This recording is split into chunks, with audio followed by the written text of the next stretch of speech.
Retornamos hoje aqui no programa Bona Gente com essa entrevista com o Frei Arlindo Itacílio Batistel, falando um pouco, porque deveriam ser diversos programas para falar sobre tanta pesquisa, tantos assuntos, tantos livros.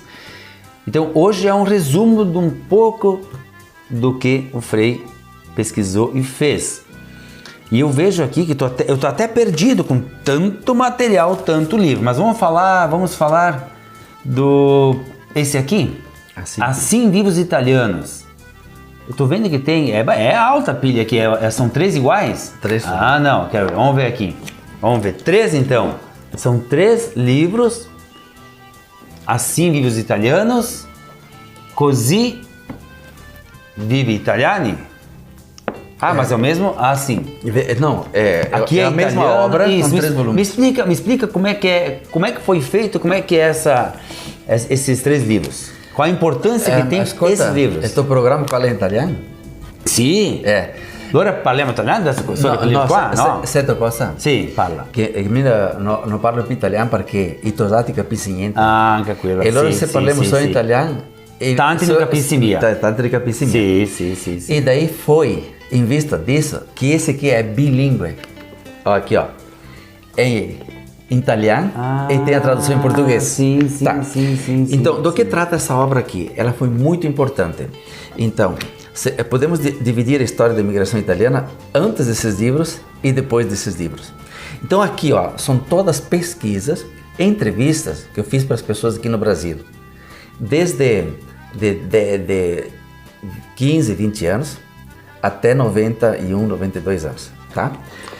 Então aqui tem histórias maravilhosas. Só que essas aqui, diferente de Duas Itálias, são as entrevistas feitas aqui no Brasil. Duas Itálias, a maioria são entrevistas feitas lá na Itália. Esse aqui é só entrevista, não tem foto, não tem nada. Só entrevistas. Ótimo. Sim. Aqui tem os mais diversos assuntos. E aí depois nós temos o segundo volume, que também é bilíngue. O que nós temos aqui então? Nós temos aqui mais de 1000 provérbios, bastante músicas italianas, em italiano, né? E as músicas religiosas cantadas antigamente tem também. Só a música ou tem a partitura? Tem a partitura também. Podemos folhear? Vamos ver aqui? E aí você vai falando, nós vamos procurando aqui. É fácil. Sim, vamos achar um aqui. Já tem aqui, ó. Pode olha aqui, ó. A partitura, tudo certinho para... Isso é bem importante para não se perder a melodia, porque existem muitas músicas já com melodias trocadas, né? Exatamente. Que foram regravar. Olha aqui, ó. Olha que maravilha aqui, ó. Que maravilha. Esses livros a gente consegue adquirir todos eles também? Não. Esse estão esgotados? E esse aqui está esgotado. Nós ainda temos o número 1, porque foi feito 500 livros a mais do que as outras edições. Sim. Agora, o que tem de importante ali também é a explicação que tem aqui dessas fotos. Porque vejam o seguinte, olha, aqui então temos as fotos em papel couché. Como na época o papel couché era muito caro, então o Frei Ruvilio decidiu, nesse terceiro volume, colocar as fotos e uma pequena legenda. No entanto, aqui no segundo volume tem uma legenda bem desenvolvida das fotos que tem aqui. E daí lá tem o número da foto. Sim. Então quem quer um conhecimento mais superficial, ele vai olhar essas fotos e a legenda. Quem quer fazer uma pesquisa, um conhecimento mais profundo, ele vai olhar a foto aqui e a explicação lá. Ótimo. Somente... Então, foi bem legal, tem umas coisas bem interessantes aqui. E tem alguma história assim que você gostaria de nos contar rapidamente assim do que aconteceu aqui, uma história que chamou a atenção nesses? Porque às vezes a gente consegue entender certas situações através de histórias, né? Porque foi passado por tanta dificuldade, por tantas coisas, fizeram tanta coisa. Tu imagina que hoje nós temos todos os recursos possíveis e imaginários e nós temos dificuldades. Tu fala com as pessoas, tem dificuldade no dia a dia. Eu não consigo entender como é que eles conseguiram progredir, tornar o nosso país da forma que está hoje com os recursos que eles tinham. Então, com certeza, você deve ter história para contar assim de tudo que é maneiras, né? Uma historinha que te chamou a atenção assim para nós entender o que era o dia a dia deles. Então, Depois nós vamos falar, tenho 3 livros só de histórias. Só que de repente não me ocorre agora, né? Sim. Mas eu quero contar que estamos num assunto sério. Vamos falar sobre algo que aconteceu com a Ângela Dallagnol, que no caso é minha mãe. E ela morava assim num declive bastante forte. Então a casa lá embaixo, por quê? Porque ela tinha fonte d'água. Mas a estrada passava aqui em cima. Então ela tinha mais ou menos assim uns 50 metros de um aclive muito forte. E na época eles transportavam o milho tudo nas costas, né? E então era debulhado à mão, colocado em bolsas, para depois levar esses 50 metros para cima e carregar a carroça. Só que assim, era o Henrique Lenzi que comprou o milho ali. Ele não disse o dia que chegava, né? Então, chegou o carreteiro ali, amarrou as mulas lá em cima na estrada, pegou a espingarda e disse para minha mãe: agora vocês carreguem a carroça que eu vou caçar. Na verdade não foi caçar nada, ele foi deitar lá na sombra, aí dormiu lá. Mas o nono, ele estava trabalhando a 1 quilômetro dali. Ela tinha que chamar o nono para vir para casa. E o que ela fez? Começou a carregar ela. Mas lá para tanta cansou, tchê. É carregar uns 30 sacos de milho, morro acima, ela cansou. E se arrastou, até que chegou meio-dia, carregou a carroça. Aí quando chegou meio-dia, o cara com a espingarda em cima das costas e foi lá e queria almoçar, lá junto com a mãe. Disse: sem vergonha, cadê tua caça? Eu não peguei nada. E então, disse: tu pega tua caça e vai para casa, que aqui tu não vai almoçar. Mas outro quis bancar o valente, né? E disse: e se o senhor não for logo, eu vou falar com o Lenzi, com o Henrique Lenzi, aí o senhor vai acertar as contas. Quando ela falou em Henrique Lenzi, olha, já pegou a carroça e foi-se embora. Agora, o que vale nisso, né?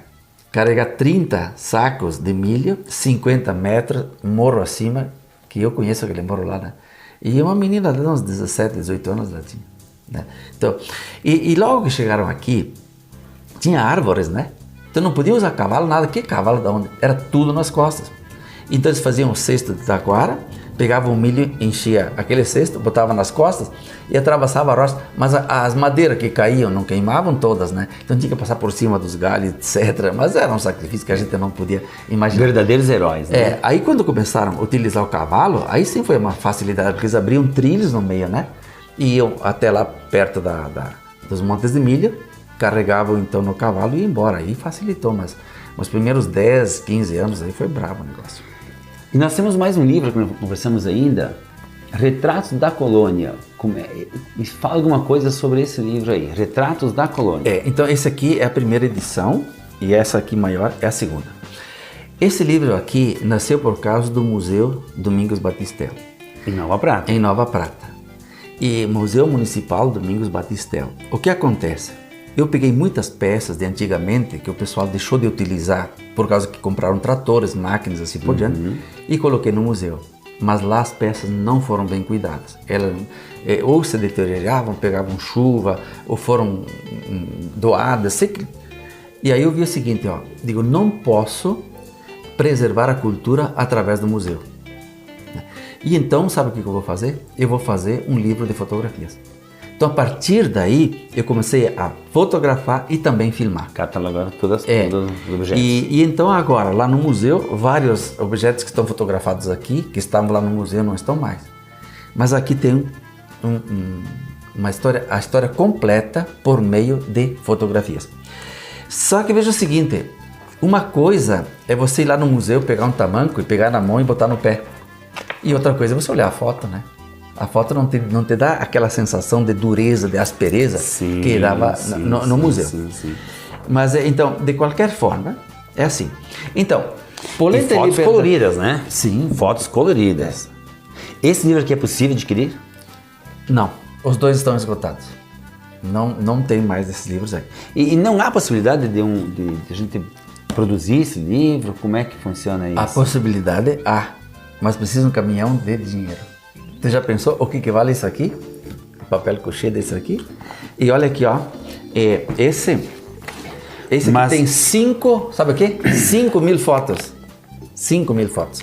Coloridas em papel couché. Mas supondo que tem alguém que se encante por esse trabalho, que venha pesquisar, que venha a dar o valor necessário para isso, se ele quiser patrocinar, é possível. Ah, sim. Nós podemos falar sobre isso, né? Porque de repente alguém, quem vai ver, quem gosta e valoriza isso aqui é encantador, isso aqui é uma coisa que não vai encontrar em outro lugar. Então poderá ter pessoas interessadas, né? Olha, vejam isso, em relançar esse livro aqui, né? Olha os tamancos aqui, né? Olha, esses não usei. Então, assim, ó, ver o tamanco, a fotografia é uma coisa, agora você botar esse tamanco no pé e andar é outra coisa, né? Tu imagina o dia inteiro trabalhar com isso nos pés? Viu?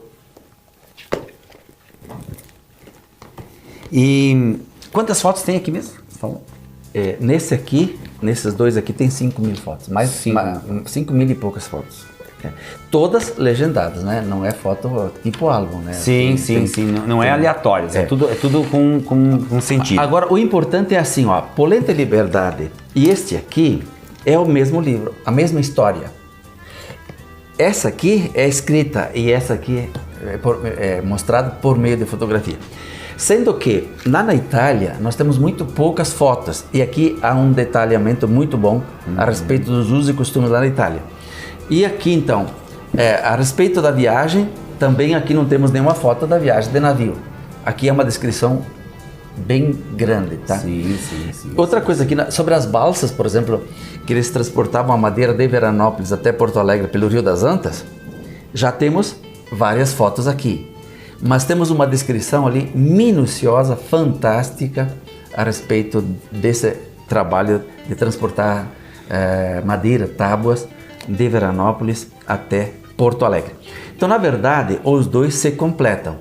Agora, quem gosta de literatura, então lê isso aqui. É mais detalhado, é mais bonito. E outra coisa, como os nossos avós, a maioria eram analfabetos, como é que eu ia mostrar para eles o trabalho que eles fizeram na infância, dizendo que esse trabalho era importante, que ele foi a base do nosso progresso e assim por diante?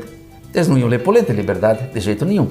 Então eu mostrei para eles a sua história, a história deles, por meio da fotografia. Então o segundo objetivo é esse. Primeiro, preservar a história. Segundo, contar a história para os nossos bisavós, avós que eram semi-analfabetos. Muito bom. E daí esse aqui já é mais Parabéns. para as gerações futuras, né? Entendi. Com certeza, como eu falei antes, nós temos muitas histórias, muitas... Anca Frótole, Sim. E aqui eu tô vendo aqui, entre tantos livros aqui, História e Frótole. Ó, estão fazendo vinho aqui. Faziam vinho pisando em cima da uva. Claro. É isso? Me fala um pouco sobre esse livro aqui. Como é que é o História e Frótole? Tem umas poesias também aqui? Sim. Eu vou explicar um pouco. Bom, como é que nasceu esse trabalho aqui? Em primeiro lugar, o dia da primeira missa, lá na Capela Nossa Senhora Saúde, da linha sexta, eu tentei fazer o meu sermão em italiano. Aí eu disse assim, ó, se o pessoal prestar atenção, eu vou continuar em italiano. Se eu vejo que eles não prestam atenção, que não entendem, eu vou passar para o português. Mas então o que aconteceu? Eu fiz o sermão, eles ficaram vidrados. Vi que eles gostaram, pegaram a mensagem. Aí quando eu cheguei em Porto Alegre, digo, Frei Ruvilho, nós temos um monte de histórias, historietas para dar risada, séries, etc. Que tal nós fazer uma coluna no Correio Rio Grandense contando frótulas, né, de historietas. Ele disse, não, mas não dá, porque não sei o que lá, desprezou e tudo bom. Digo, vai, tá mal. E daí de um mês, abro o Correio Rio Grandense, tá lá, História Frótole, a ideia que eu dei, ele executou. Então foi em 81. Então o que aconteceu? Aí todas as historietas assim, humorísticas que eu sabia, eu publiquei. Aí depois ele publicou as dele. Na medida em que a gente ia publicando, as pessoas também foram mandando histórias. E nós, foi mais de 10 anos que foram publicadas no Correio Rio Grandense. E daí, o que nós fizemos? Pegamos as histórias aqui e transformamos em livros. Também aqui é traduzido para italiano e português. Por quê? Para as futuras gerações poderem ler. Agora aqui há um pequeno errinho, que o Frei Ruvilho também não aceitou a minha ideia. Eu disse assim, ó, Frei Ruvilho, faça História Frótole 1, História Frótole 2, História Frótole 3. Eles, não, eu vou botar. Então ele botou aqui, ó, Histórias Frótulas de Poesias. Tem 2 ou 3 poesias só. Quem não gosta de poesia, não compra esse livro. E esse aqui, então, ó, Frótulas e Orações. Tem umas 4 orações só. E daí o pessoal diz, não vou comprar esse livro porque é só orações. E daí foi uma pena. Na verdade, o que são? São 3 volumes só de frótula, de histórias para rir. Então aqui sim, viu? A pessoa se diverte mesmo. Que são mais de 500 páginas que tu vendo que tem aqui, só nesse aqui. Exatamente. Então, se a pessoa às vezes esquece o dialeto, né, o italiano, e não está entendendo, passa para cá, lê em português, vê o que é, depois volta de novo, né? E se a pessoa só quer ler em português, também pode. Mas só que eu vou dizer para vocês o seguinte, lendo em português, perde bastante a graça. Sim. No momento que você... É como qualquer tradução do português para o inglês, é como qualquer, exatamente. Perde a graça. E esse aqui é possível adquirir, não? Esse tem de sobra. Esse tem. Tem de sobra. Uhum. E então, assim, ó, que por trás dessas histórias, se conta o dia a dia, as dificuldades, etc. De uma maneira mais alegre, mais divertida também, né? Exatamente. Eu só vou contar um caso. Por exemplo, ali em Pai e Filho, né? Um senhor em Pai e Filho tinha um carro, aquelas fubicas, sabe? De fora do bigode ali, né? Isso. Tá, então passou um comerciante ali, bem abastado, e alugou esse carro para ir até a vacaria. E ele foi. Mas quando chegou lá perto de Cacique Doble, por ali, começou a chover, e ele não pôde mais prosseguir. As estradas eram de carroça, então ele não pôde prosseguir. Daí ele foi lá numa família e deixou o carro ali. E esse senhor alugou um cavalo e continuou a viagem. Aí o que ele fez? Ele fez um caico, entrou no Rio Ouro, do Rio Ouro foi para o Rio Forquilha e voltou para Pai e Filho de caico. Quer dizer, hoje não dá nem para imaginar isso, né? Sim, certo. Sim. Aí de uns 2 meses, quando baixou o rio, tudo bem direitinho, ele foi lá para pegar o carro dele. 2 coisas. Como não tinha vidro nos lados, né? As galinhas entraram lá, fizeram ninho, fizeram galinheiro dentro do carro dele. E a bateria estava lascada, né? Não tinha jeito. Aí ele teve que lavar o carro, empurrar para pegar e depois carregar a bateria e para voltar, para depois voltar para casa. Para voltar para casa. E então a gasolina não tinha posto, era comprada em galões, né? E comprava o galão, outra gasolina. Então a história é humorística, né? Mas na verdade conta a dificuldade. História humorística é hoje. Porque eu queria ver esse senhor chegando lá, encontrando a fubica dele cheia de galinha e sem bateria.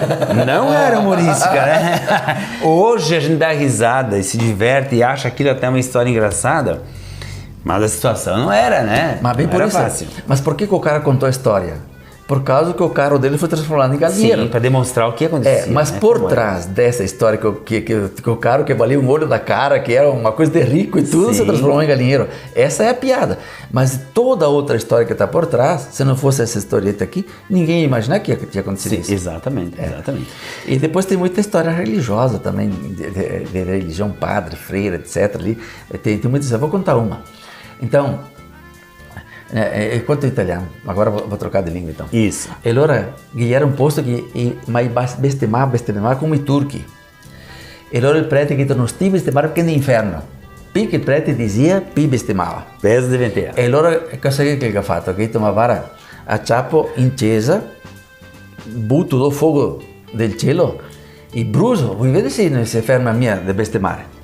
E allora arriva domenica, no? E ha messo una monteghetta dove, là di 22-23 anni, ha messo su in cima il soffitto da chiesa, che cos'è che il posto là per andare su per arrangiare i teli e così, no? Con una brassata di paglia e fulminanti. E allora che ha detto, quando che mi dico fuoco del cielo, ti dai fuoco a paglia e muore dopo al busto. Perché quando che vede che il fuoco là si ferma di bestemare. E ciò scommisse a messa e tira la longa, Monica si indorme in sala. E de repente il gaito, fuoco del cielo, c'ho a ciappi fulminati, dai che fuoco, ma tin qui a sbriciato, si va a piccare il vestito lassù. E a sta con le gambe là così, no? E pratica guarda il gaito, sarei tutti gli occhi, no? Chi che guarda resta orbo. Là in fondo della chiesa, che era un vecchietto di 90 anni. E il gaito, ben, gaito, mi vecchio per vecchio, un occhio lo rischio. Questa è buona. Tutte così che storia. Tutte così, sì. E daí, se você não entendeu, né? Tem a tradução aqui, e essa história está aqui também. Tem tudo. Barra, um retrato do Brasil. Me fala um pouco sobre esse livro aqui. O que significa esse livro? Por que você escreveu esse livro aí? Com quem? Foi só você? Me fala um pouco sobre esse livro aí. Olha, esse livro aqui, eu peguei o rabo do cometa. Assim como esses livros. Quer dizer, no fim da cultura antiga é que eu escrevi esses livros para preservar para o futuro. Aqui é a mesma coisa. Então, a Barra é um dos lugares mais pobres do Brasil. Barra da Bahia. Barra por quê? A Barra do Rio Grande, que é um rio grande, né? Sim. Com o Rio São Francisco. Então, ali moravam pessoas do seguinte jeito. Quando os negros e os índios eram perseguidos no Pernambuco, eles vinham aqui porque era um tipo de um desertão. Lá de Salvador, etc., quando os negros eram perseguidos que fugiam, iam para lá. E então ali era uma amálgama de várias tribos indígenas e de vários tipos de negros. E lá eles eram livres por quê? Porque os brancos não podiam alcançar lá. Porque é um tipo deserto, e então seco, 6 meses não chove, 6 meses chove, 6 meses não chove, e daí era um lugar deserto praticamente, né? Então eles moravam ali. E daí tem o tal dos brejos, que eu não sabia o que é. O brejo não é nada mais nada menos do que uma fonte que nasce no meio da areia. E ele se estende para 5, 6 até 15 quilômetros, esse riozinho. Uhum. Então esses índios, esses negros, quando fugiam, eles se estabeleciam ali. E ali se passaram 200, 300 anos, sempre com o mesmo jeito, mesma forma. Então, não usam rede, engraçadíssimo, o único lugar do Brasil que não usam rede, dormem no chão, na areia, e para não entrar areia no ouvido, colocam o travesseiro deles é a própria mão, dormem todos no chão. A casa é feita ou com folhas de carnaúba ou com barro, né? E coberta de folhas de carnaúba. O fogo é feito num cantinho lá, bem com muito cuidado para não incendiar, um foguinho qualquer. E a fome é bastante, né? Mas desses brejos para a Barra, onde tem uma cidade, tem 20, 30 até 60 quilômetros. E então, uma vez ou 2 vezes por ano, o pessoal pegava 2, 3 jegues, carregava de rapadura, alguma coisa, e ia até a cidade vender para comprar o quê? Sal e tecidos e algum remédio. Porque daí o açúcar, ele mesmo produziam lá cachaça, etc. Uhum. Certo. Então, a vida do brejo era isolada, muito primitiva. E, por exemplo, as crianças, as meninas até 4, 5 anos não usam roupa, os meninos até 8 anos não usam roupa, porque é difícil de adquirir e todo mundo vive lá, não tem esse problema nenhum. Então, o que aconteceu? Eu fui trabalhar 1 ano lá, e quando ia celebrar a missa, ele levava a máquina fotográfica e a caderneta. Então eu fotografava as pessoas trabalhando, vivendo, assim, e tomava nota, o nome, a data que eu fiz, assim por diante, né? Tá. E então, depois eu pedi para Dona Joana Camandaroba. Dona Joana Camandaroba é uma preta, que ela estava com 80 e poucos anos e viveu quase 100 anos. Então ela é uma professora aposentada. Mas o pai dela foi um ricaço lá. Por quê? Porque ele pegava a cera de carnaúba e vendia para fazer discos de vinil. Então ela tinha bastante terra, ela era culta, ela sabia história, era professora e tudo, né? Então ela nos ajudou muito, economicamente e também intelectualmente. O vinil, aquele disco que hoje já está meio desconhecido, era feito de carnaúba, de cera de carnaúba. Não sabia disso. E então o que tem que fazer? Cortar a folha, dar uma sapecadinha e ela solta uma cera. Então bate e aí pega. Então para fazer 1 quilo daquilo lá, vai muita carnaúba. Só que 1 quilo custava um olho da cara, né? E então o que ela fez? Ela fez a primeira parte, a história lá da Barra, da cidade da Barra, etc. E eu fiz a segunda história, então, com as fotografias, ó. Certo? Fantástico. Mas o que aconteceu? Logo em seguida, eles fizeram asfalto de Ibotirama até a Barra. E o rio São Francisco, que atravessava com barcos, pegaram barcaças grandes e uniram com a Feira de Santana. Então ali o trânsito começou a ser grande. E tudo que Barra produzia levava para São Paulo. Então começaram a entrar dinheiro. Uhum. Outra coisa, o governo deu dinheiro para cada um construir uma casa de alvenaria. Por quê? Na casa de barro e aquela coberta com folha de carnaúba se criava o barbeiro e transmitia a doença de Chagas. Então, eles destruindo a casinha deles, fazendo de material, então desapareceu o problema do barbeiro, certo?